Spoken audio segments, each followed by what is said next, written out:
ఫిబ్రవరి 14న జరిగే అధిక జన మహాసంకల్ప సభకు లక్షలాదిగా తరలిరండి. స్థలం Bible Mission grounds, Nagarjuna University ఎదురుగా, గుంటూరు.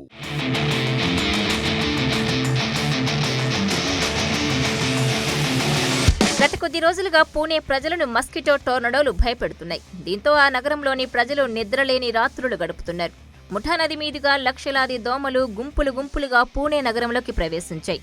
దీనికి సంబంధించిన వీడియోలు ప్రస్తుతం సోషల్ మీడియాలో వైరల్గా మారాయి.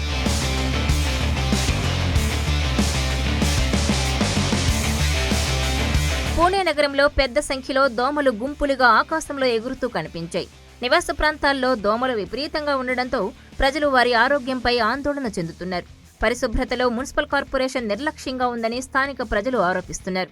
పెద్ద సంఖ్యలో దోమలు ఎగరడంతో ప్రజలు ఇళ్ల తలుపులు, కిటికీలు మూసివేసి బయటకు వెళ్లేందుకు కూడా భయపడుతున్నారు. దోమల వల్ల వచ్చే మలేరియా, డెంగ్యూ, చికెన్ గున్యా లాంటి వ్యాధులతో ప్రజలు ఆందోళన చెందుతున్నారు. ఆ వీడియోను ఓ నివాసి సోషల్ మీడియాలో షేర్ చేస్తూ పూణే మున్సిపల్ కార్పొరేషన్ సకాలంలో పన్నులు చెల్లించినందుకు ప్రతిఫలంగా కేశవనగర్ వాసులకు వ్యాలంటైన్స్ డే బహుమతినిచ్చిందని వ్యంగ్యంగా రాశారు.